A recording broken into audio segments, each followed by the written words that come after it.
There's a Japanese fermentation method that gardeners swear can double the tomato harvest from a single plant. And for years, American agricultural authorities have quietly kept it off the shelves of major retailers. You can buy it on Amazon today, but you'll never see it advertised on the side of a bag at your local garden center because the company that makes it is legally forbidden from telling you what it actually does. This is the story of Bokashi, the soil amendment that Japan, Brazil, and India have used for 40 years, and the strange regulatory limbo that has kept it nearly invisible in the United States. By the end of this video, you're going to know exactly what Bokashi is, why peer-reviewed studies keep finding that it boosts tomato yields anywhere from 20 to 50%, and how to make it yourself from kitchen scraps for almost no money.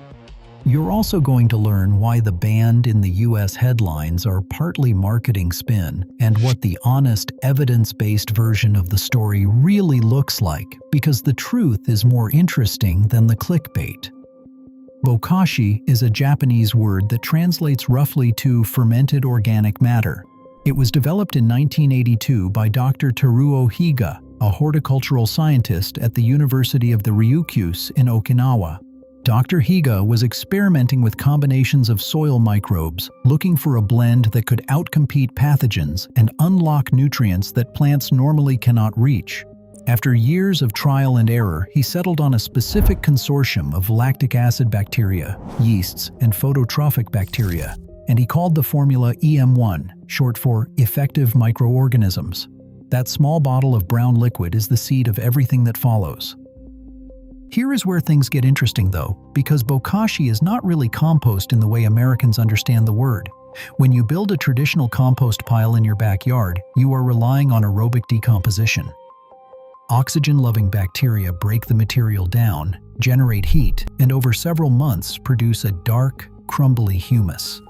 The downside is that this process releases a tremendous amount of nitrogen and carbon into the atmosphere as gas. You can literally smell your compost, losing its potency. Bokashi flips the entire process. The fermentation happens inside a sealed container with no oxygen at all, and the lactic acid microbes pickle the organic matter rather than rotting it. The nitrogen stays, the carbon stays, and when you bury the resulting product in your garden, it continues breaking down underground, feeding the soil microbiome instead of the sky.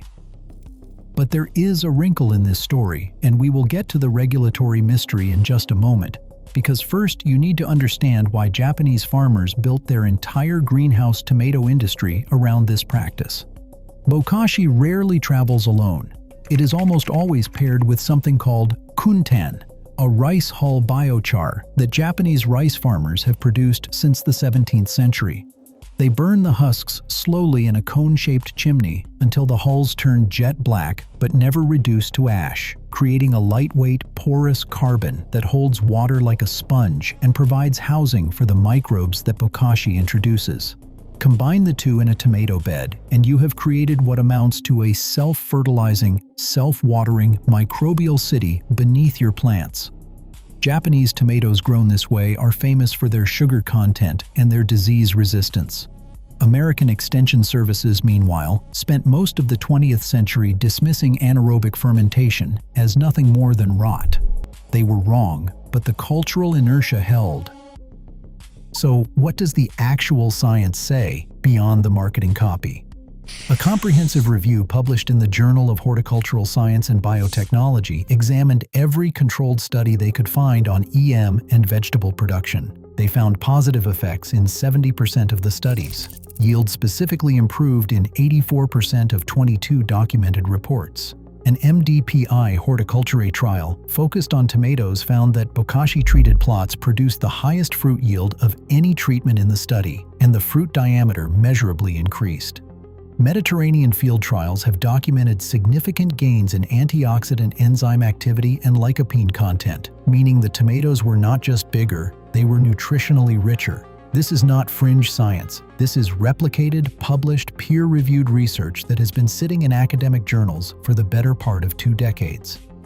Now, here's where I have to be honest with you, because the title of this video says doubles your yield, and that's the language you'll see in every marketing pitch for these products. The doubling figure is exaggerated. Real-world gains in well-managed gardens fall closer to the 20 to 50% range.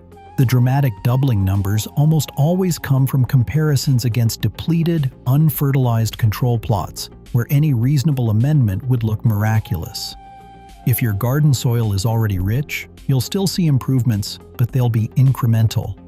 Where Bokashi truly shines is in sandy soils, depleted urban lots, and beds where conventional fertilization has plateaued. If you've ever felt like your tomatoes hit a ceiling no matter what NPK fertilizer you throw at them, this is the territory where the microbial approach starts to make a real difference. So why haven't you heard of any of this? Why isn't this on every gardening channel and every hardware store shelf? This is where the regulatory story comes in. The USDA classifies microbial inoculants under labeling rules that are significantly stricter than those governing ordinary fertilizers.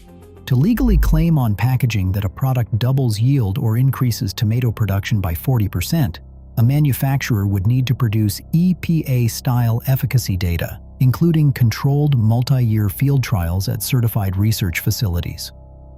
That kind of registration costs hundreds of thousands of dollars per claim, per crop, per state. Most Bokashi producers are small operations, and they simply cannot afford it, so they sell the product with vague language like soil conditioner and let word of mouth do the work. Canada has gone further and restricted certain microbial blends outright. Many U.S. states require microbial inoculants to be registered before they can be sold for commercial agriculture. The product itself is legal. The marketing of its benefits is what is gray. Meanwhile, American Agricultural Extension Services spent the post-war decades enthusiastically promoting synthetic nitrogen, phosphorus, and potassium fertilizers because those were cheap, scalable, and backed by industrial chemistry. Aerobic composting became the gentle alternative for home gardeners. Japanese and Brazilian researchers, working largely outside the American academic mainstream, quietly built EM into a global agricultural movement that the United States simply ignored. The result is that Indian, Japanese, and Brazilian home gardeners have been refining this technique for generations, while the average American gardener is hearing about it for the first time on YouTube videos like this one. Let me walk you through how to actually make this yourself, because the process is surprisingly simple. You start by combining wheat bran, molasses, water, and a small amount of EM1 inoculant, which you can order online for about $30 a bottle that will last you a full year. Mix these together to roughly the consistency of damp sand, then pack the mixture into a sealed container. A 5-gallon bucket with a tight lid works perfectly. Push the air out as you pack it down. Then you wait 2 weeks. The bran ferments into your base starter, and you will know it is ready when it smells sweet and slightly pickled, like a sourdough starter or sauerkraut. If it smells putrid, something has gone wrong, and you should start over. Once your fermented bran is ready, you begin layering it with kitchen scraps inside an airtight bucket. Vegetable peels, coffee grounds, fruit cores, even small amounts of meat and dairy, which you cannot put in a traditional compost pile, all go in. Sprinkle a handful of fermented bran on each layer, press it down to remove air, and seal the lid. After about 2 more weeks, the entire bucket has become a Bokashi pre-ferment. Bury this 6 inches deep in your tomato bed, wait another 2 weeks for it to integrate with the soil, and then transplant your tomato seedlings on top. For extra credit, top dress the bed with kuntan rice hull biochar to retain water and balance the soil's pH. But I promised you the honest version of this story, and there are caveats you should know about. The top-tier journals, the ones with the most rigorous methodology, tend to find more modest effects than the marketing materials suggest. In several head-to-head trials, ordinary well-made compost and even boiled manure performed comparably to Bokashi.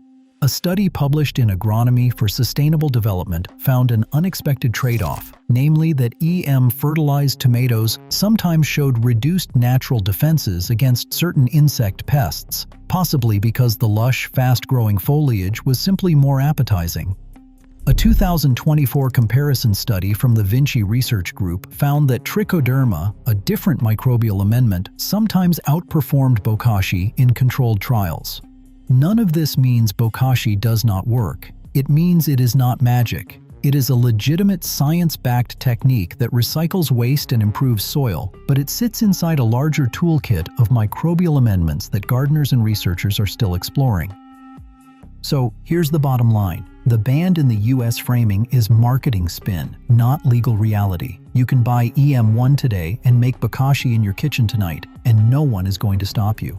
The underlying science is genuinely real and dramatically underused in American home gardens, partly because of regulatory friction around health claims, partly because of decades of cultural bias towards synthetic fertilizers, and partly because the technique came from outside the English-speaking academic world. It recycles kitchen waste that would otherwise feed a landfill and release methane into the atmosphere. It costs almost nothing once you've bought the initial bottle of inoculant. And it brings your garden's soil chemistry closer to the kind of living, fermented ecosystem that Indian, Japanese, and Brazilian gardeners have understood for generations. If you have a tomato bed sitting in your yard, or even just a patio container, you have everything you need to test this yourself this season. Start a single Bokashi bucket from your kitchen scraps, bury it under one of your tomato plants, and leave another plant untreated as a control. By August, you'll have your own answer, drawn from your own soil, in your own backyard. The gap between what science has confirmed and what American gardeners have been taught is wider than it should be, and the most satisfying way to close that gap is to dig your hands into the dirt and find out for yourself.